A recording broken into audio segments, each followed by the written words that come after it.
Okay, so guys, this is how it looks like when we will be vlogging. Ngayon pa uwi lang tayo sa amin sa bahay. This would be one of my adventures with Colleen. Colleen ang name ng ating motor. So we are heading out ngayon. Pauwi ako ng Maquiapo, Guagua, Pampanga. Pero along the way bibili tayo ng pasalubong and uulamin natin for tonight. I think I didn't forget anything. Sana complete naman lahat ng kailangan ko. Everything is good. Dito ang camera and all. Mamadali yarn. So this is me na sent with those moto vlogs. This is the reason why I started making these vlogs, to express myself kung bakit mas pinipili kong magmotor kaysa magdrive ng kotse. I have my options kasi meron kaming family car which is a Mitsubishi Mirage, and pwede ko siyang gamitin anytime naman, but I still choose riding a motorcycle for some reasons. My father specifically said na magkotse ako, and he do not like me riding motorcycle kasi it's not that safe. Well, that's true naman, and given yon sa pagmumotor, but that's the reason din kung bakit pinili kong magmotor. It's not that I'm risking my life, pero being in a motorcycle kasi, bale ito na yung reason ko kung bakit I chose being in two wheels rather than four. Ito na yung reason. Ito yung reason why. Ang main reason ko kung bakit gusto kong mag-ride ng isang motor is that the feeling is different kapag nagdadrive ka ng four wheels and motorcycle. Like this. Look at this view. Ganito ang nakikita mo kapag nag-ride ka motorcycle. You have a full 180 degrees view ng surroundings mo, and you can still feel the air rushing to your body. That's the essence of being in a motorcycle compared to a car. Kasi kapag nasa kotse ka, makikita mo and mararamdaman mo lang that you're sitting in a piece of metal driving around. I don't really enjoy it. I find it boring in a sense. Pero yes, indeed, it is much secured compared being in motorcycle. Ayun lang, kasi I enjoy this a lot, being this free during your travel, having those senses exercised. Makikita mo talaga yung difference and mafe-feel mo. Well, I don't blame them for their decisions kasi they just want me to be safe. Yan naman lagi ang reason ng parents natin bakit binabawalan tayo on certain things. Pero I'm sorry to be this rude for a while kasi I just wanted to enjoy this part of my life. I wanted a car before, pero the moment that I've started loving riding a motorcycle, I said makikita mo lang ako nasa kotse kapag kailangan, when it comes to cargo, weather, and when you need to bring your family around. Yan lang ang mga times na makikita mo ako nasa motor. So I also intend to make this video kasi I am considering to buy a new motorcycle. Ipa-plug ko na lang siya baba afterwards kung what specific motorcycle ang am I looking forward to.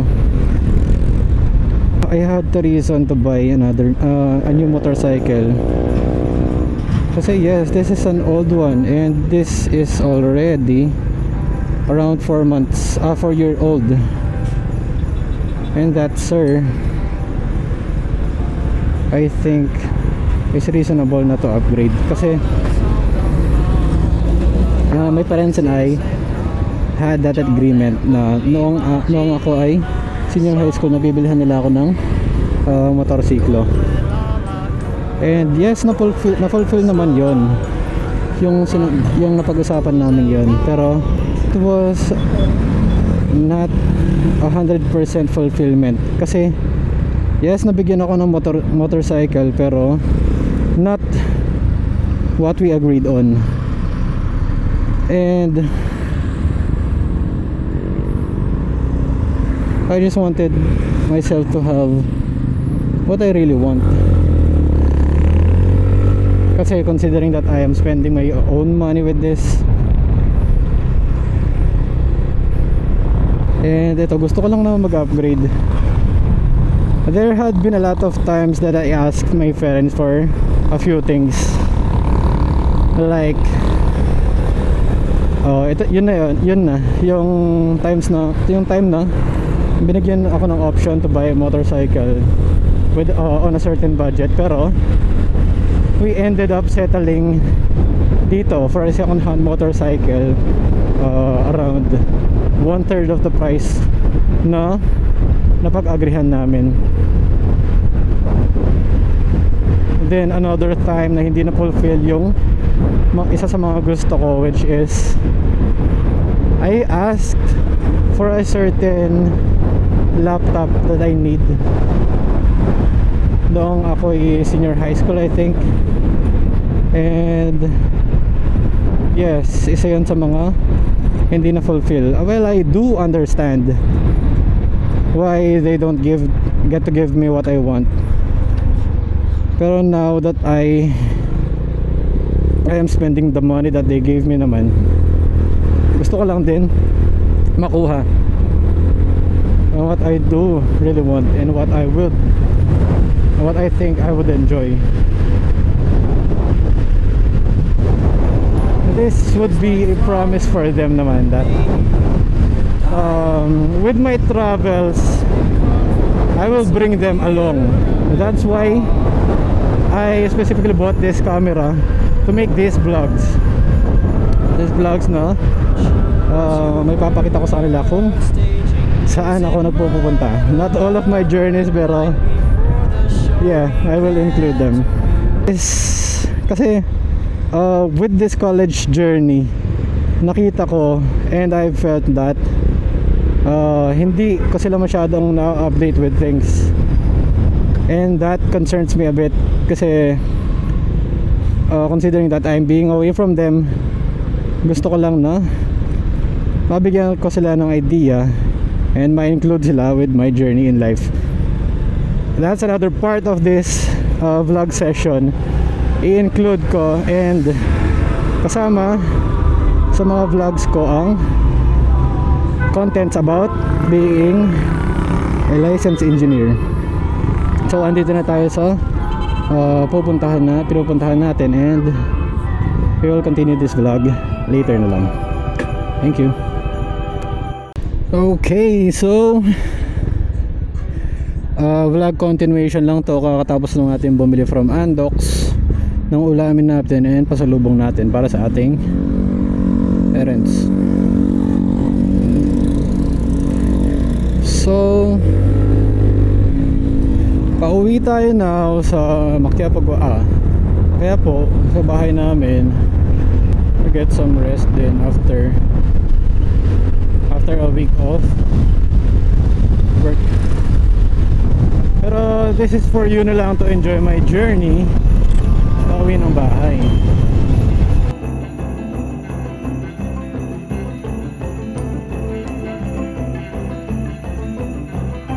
Ang ganda ng pipe, very nice sounding lang din, hindi ganun kalakas,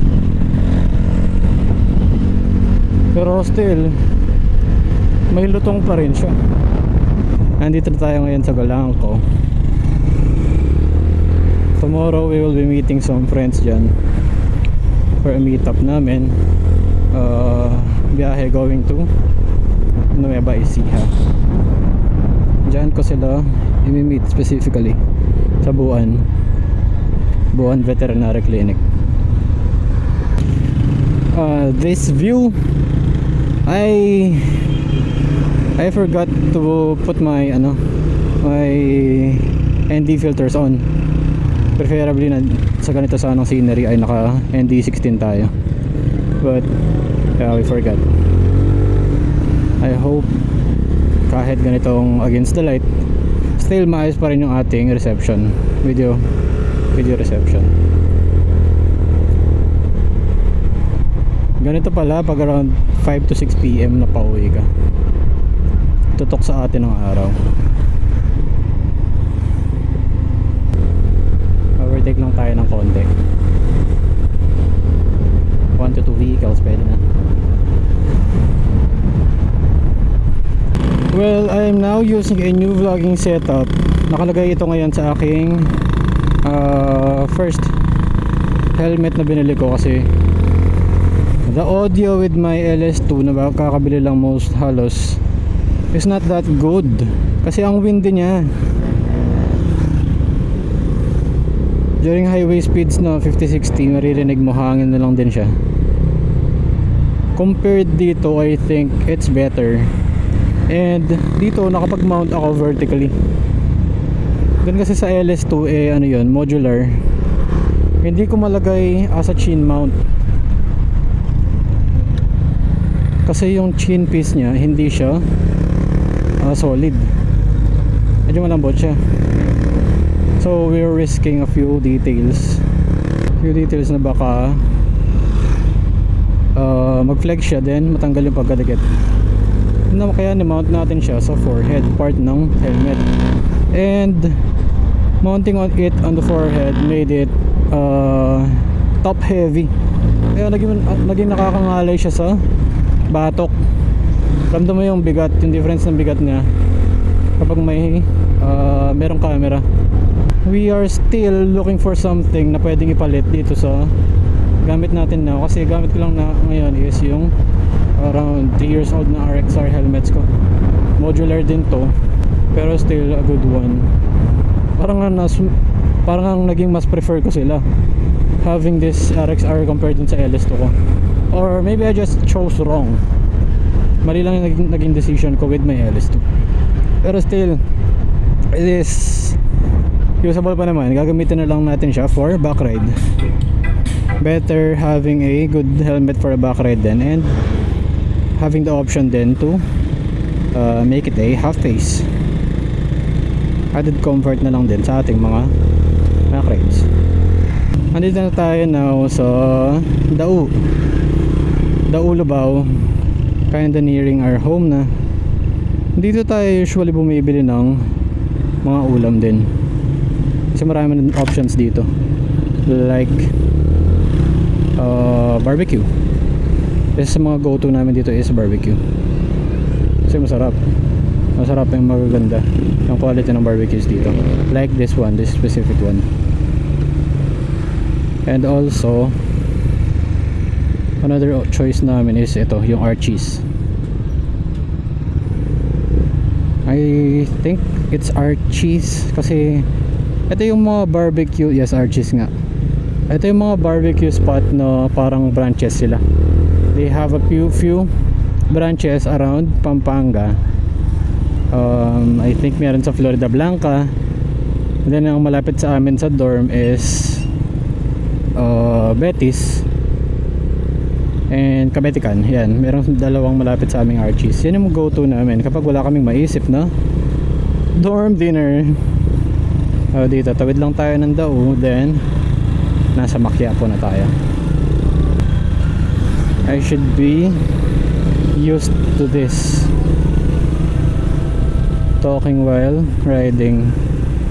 Ayun, so i-bring up ko lang ulit yung content, another content na gusto nating gawin for this series is my contents are mainly about the meaning behind the name Nascent.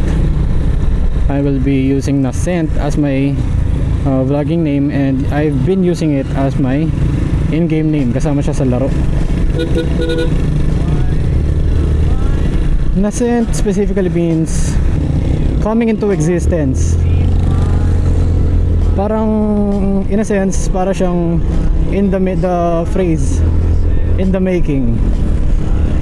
Ito ang team namin sharing our journey as future engineers, taking up reviews and board exam soon. Ayan yung isasama ko sa mga contents ko. I want my fellow students na makita what it is like to be an aspiring licensed engineer. Kasi I've been that one guy dati na hindi naman ginustong mag-take ng boards.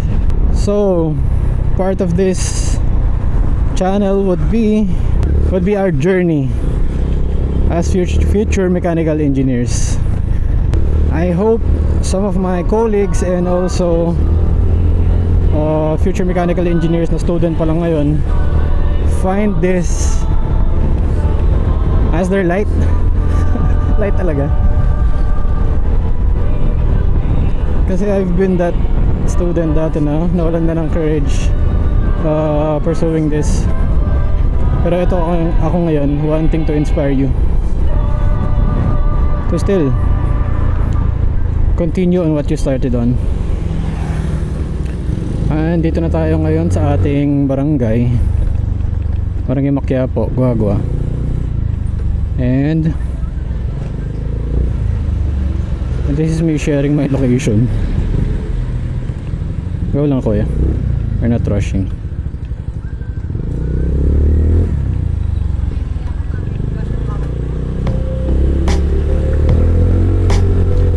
And yes, malapit na nga pala ang fiesta namin dito sa barangay, kaya ganito tayo ka-lively sa daan ngayon. Pwede banderitas. Grabe naman, nagpapatalo ang Purok 1 sa Purok 2. If you've seen the transition between the two Puroks.